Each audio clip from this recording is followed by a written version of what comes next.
Mr. Mean by Roger Hargreaves.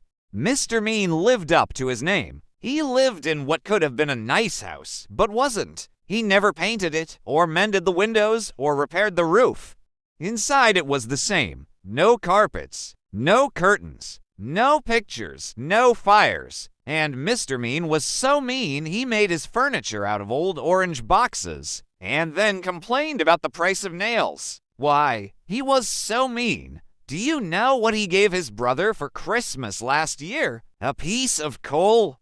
It wasn't as if Emmer Mean didn't have any money. Oh no, he had lots of money, and he kept it all hidden in a box which he kept in the kitchen. Every evening he'd sit there counting it. It was the only thing Mr. Mean liked doing. But would he spend it? Oh dear me. No, not old Meanie. Not if he could help it.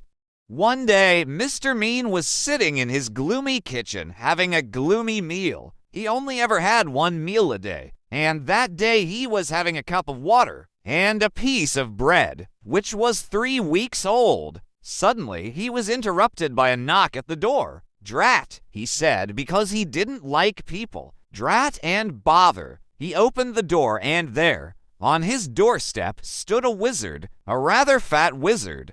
"Hello," said the wizard. "I'll wonder if, by any chance, as it's such a warm day, you could possibly, if it's not too much trouble, be so kind as to, if it's not too inconvenient, perhaps, as I'm very thirsty, provide me with, do you think, a glass? If it's not too much to ask, of water, please." He was a very wordy wizard. "No," replied Mr. Mean rudely, and shut the door in his face, and went back into his kitchen to finish his meager meal.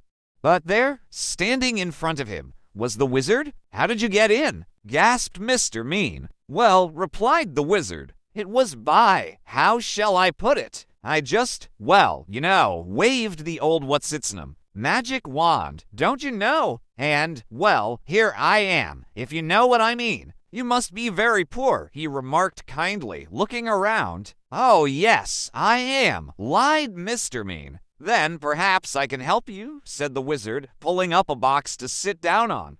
The box didn't move, so the wizard pulled it harder, and this time it did move. In fact, it tipped up and spilt all Mr. Mean's money all over the floor.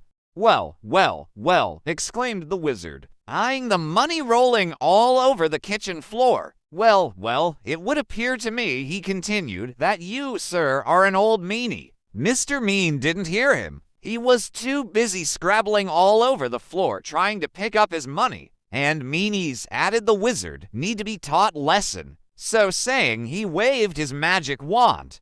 All the money turned into potatoes. Potatoes? Poor Mr. Mean. Oh dear me. He wailed, "Please turn my money back into money. Oh, please, please, please," he begged. "Perhaps," replied the wizard, "but on the other hand, taking all things into account, by and large, things being what they are, on the face of it, perhaps not. However," continued the wordy wizard, "if you make me a solemn promise never to be mean again, then I will turn your money back into money. But," he added, sternly, "if you are ever mean again, then it's, how can I put it? Then it's potatoes for you, my lad, if not other vegetables as well." Then the wizard had the glass of water he'd come for in the first place, except that it was a cup of water because Mr. Mean didn't have any glasses. Then, with another wave of his wand, he turned the potatoes back into money and, with another wave of his wand, made himself disappear. "Stupid wizard," murmured Mr. Mean, picking up all his money.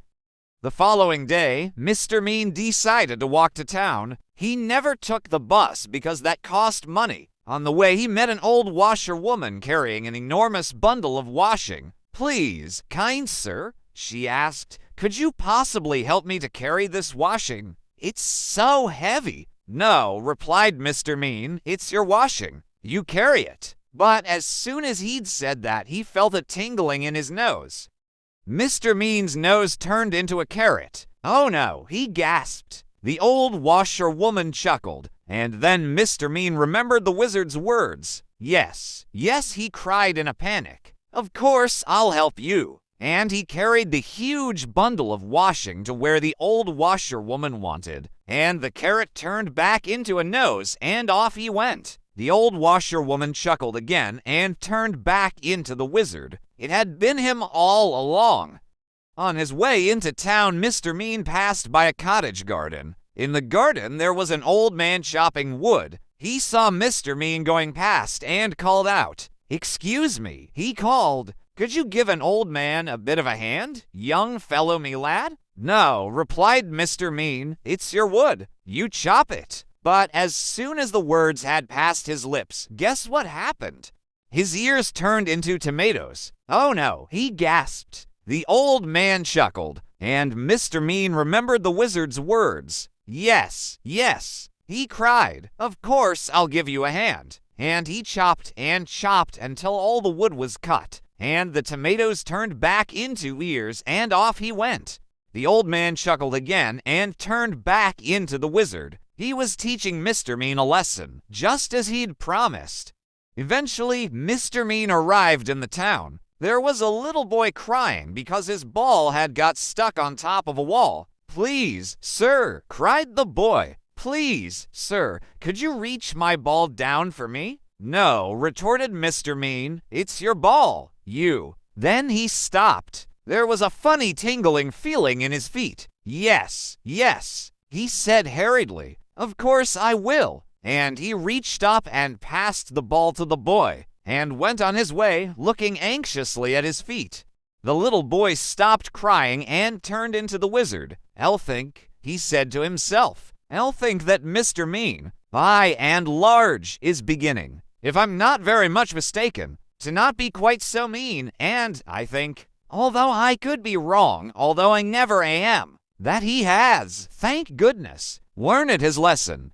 Today Mr. Mean's nothing like so mean as he used to be, and he doesn't keep his money in a box in the kitchen anymore. He spent it all on having his house mended and painted and made spick and span, and he's turned into quite a generous sort of a fellow. Goodness, he's so generous. Do you know what he gave his brother last Christmas? 2 pieces of coal." The end. Subscribe and press the bell for more videos.